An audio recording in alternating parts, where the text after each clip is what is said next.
healthcare. Kamusta ang PhilHealth natin?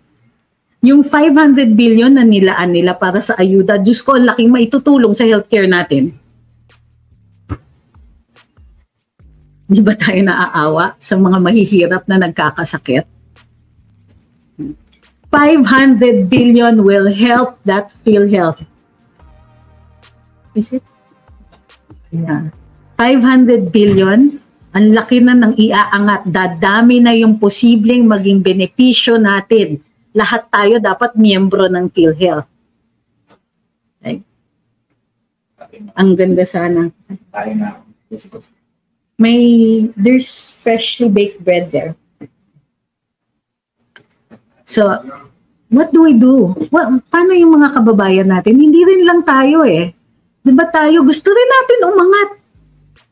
Meron tayong commission on competition, diba? Competitiveness Commission para masiguro na ang ordinaryong mamamayan kayang mag-compete. That's not happening. Itong mga mayayaman, duopoly tayo dito sa telecom. Saan ang nangyayari? May ginawa ba sila? Meron bang nangyayari? What about yung sa tubig? Hindi nga competition yan sa tubig. Ano ba?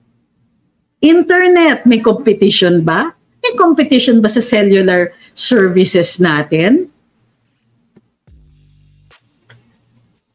But first, what do we need? Hindi ba dapat yun ang sinasabi ng Kongreso? Pag-upo nila. But first, what do we need? Anong first, what do we need na una nilang naisip? Charter change?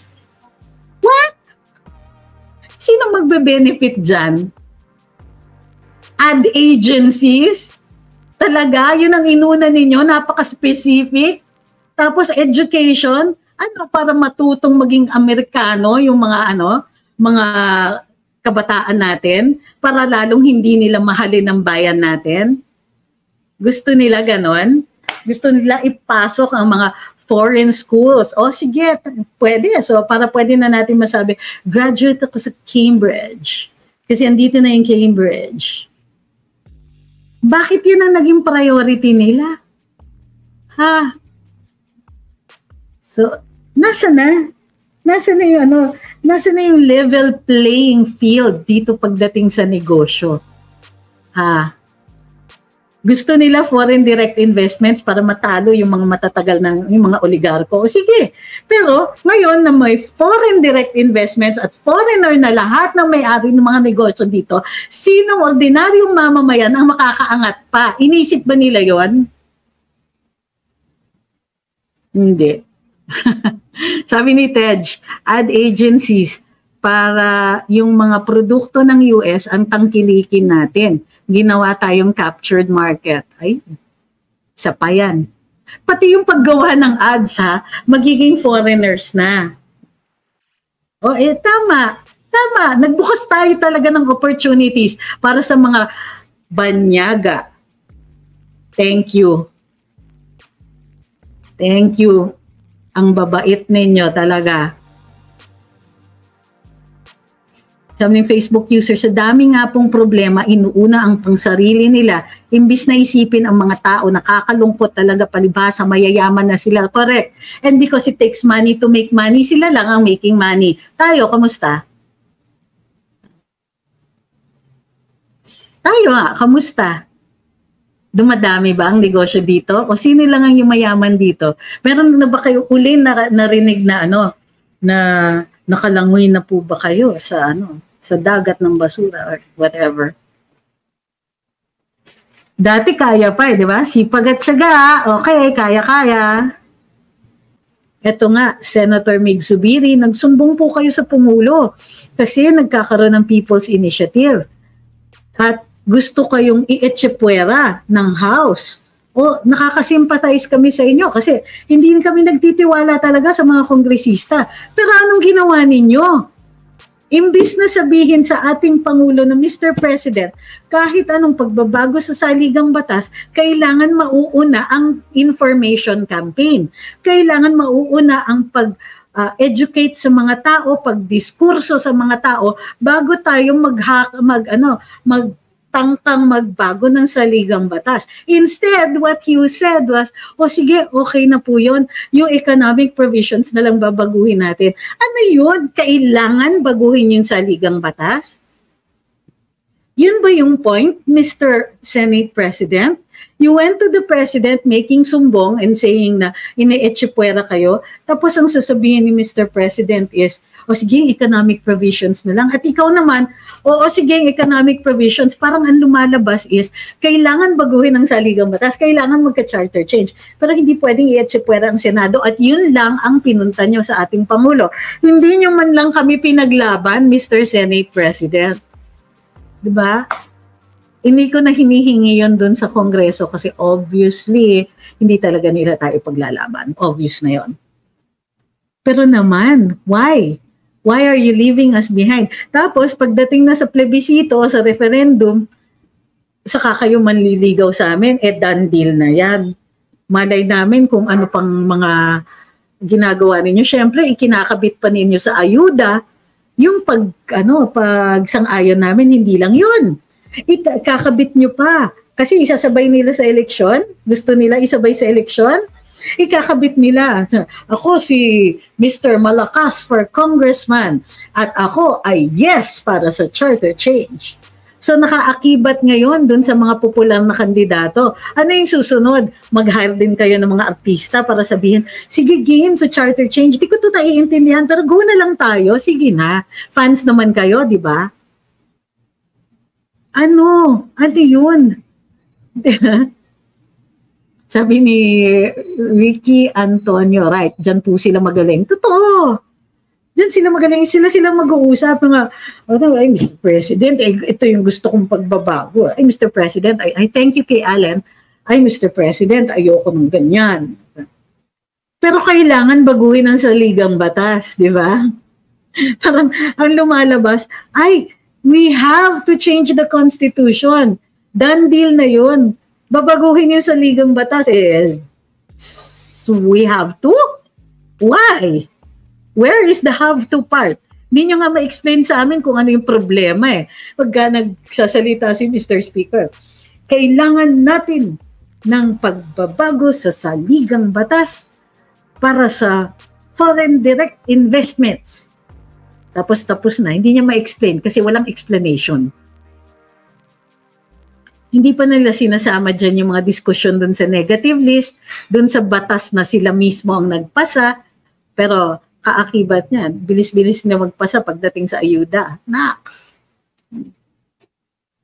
Anong babaguhin, Haweng? Ito yung mga to eh. Ito yung nagawa nila. Kailangan baguhin ang saligang batas. There's mga tao naman, yes, kailangan baguhin. Pag tinanong mo, bakit? Sige nga, bakit? At ano? Kasi luma na. Excuse me. Ang batas po, kahit 200 taon na yan, hindi nyo pabaguhin kung relevant pa rin siya. Ano ba? Saan kayo na? I mean, time-bound? Kailangan every so often, baguhin natin sa ligang batas. Bakit? Patunayan ninyo na kailangan baguhin yan. Kayo yung humihikayat. So, sabi ni Ice Cream, baka totoo naman si Maharlika nagkabayaran na, titahimik tayo dahil nagkabayaran sila? Tayo ba binayaran? Tayo ba pinakiusapan? Alam mo, ang taong bayan, hindi nila kaya tayong bayaran lahat. Kaya namimili lang sila kung sino bibigyan nila ng ayuda. They only need the ones who are willing to accept that and who are willing to sell their vote. So what do you mean by that? Kung tama si Maharlika, which I don't mind, kung tama siya, okay naman, kung tama siya. Pero what do you want us to do? Shut up about it? Stop talking about it? What? What do you want us to do? Yeah? Sabi ni Leo Piluden, isabay daw eleksyon, pagkatapos smart magic ang ating mga boto. Naku, tapos na tayo. Yun na nga. At yun ang sinabi ni dating Pangulo. Pag ikaw ang incumbent, kung anong gusto mong pagbabago, mananalo ka. Kaya ngayon pa lang, unfair yan. Sabi ni Angelo Alvarez, ang batas ay ang batas. Sabi ni Ma'am Weng, Maggie sarap. O nga no? So, That's why, ito yung ano natin. What do we need? First of all, what do we need? Dito sa pagbabago ng saligang batas, sinasabi lang nila na, kasi ang baba ng FDI eh. Hindi man lang nila sabihin sa atin, ano yung problema? Kayo na nga mismo yung gumagawa ng solusyon, gumawa kayo ng pagbabago dun sa Public Utilities Act. Tapos ngayon sasabihin niyo, kulang pa rin yung ginawa namin, kailangan talaga baguhin yung saligang batas. Uwe. Talaga, explain. Kayo pong mga mambabatas na gustong baguhin yung saligang batas, nasa inyo yung burden of proof. O aasa na yung information campaign ninyo. Kayo mismo hindi ninyo ma-explain eh. But in the meantime, meron kayong mga obligasyon sa amin sa taong bayan. We need legislation that will develop this country na mag-aahon sa amin sa kahirapan. Ano ang ginagawa ninyo? Bakit pa namin kayo binoto kung ang ginagawa lang ninyo dyan ay umuoo ng umuoo dun sa Speaker of the House na siya mismo hindi maka-explain kung ano ang mga gusto niyang pagbabago at bakit. Malakas ang boses ko, hindi kasi galit ako, pero dahil nakainom ako ng kape. Malas. So, what do we need? Okay, basic needs muna. Kailangan natin ng batas o kailangan natin i-upgrade ang mga batas o kailangan natin i-review yung ating mga batas para dun sa pagbigay ng basics. Food. Hala, dyan pa lang may problema na tayo. Nasa na ang logistics system, Mr. President, na ipinangako nyo nung SONA ninyo July 2022. Asan na? Diba? Asan na? Asan na?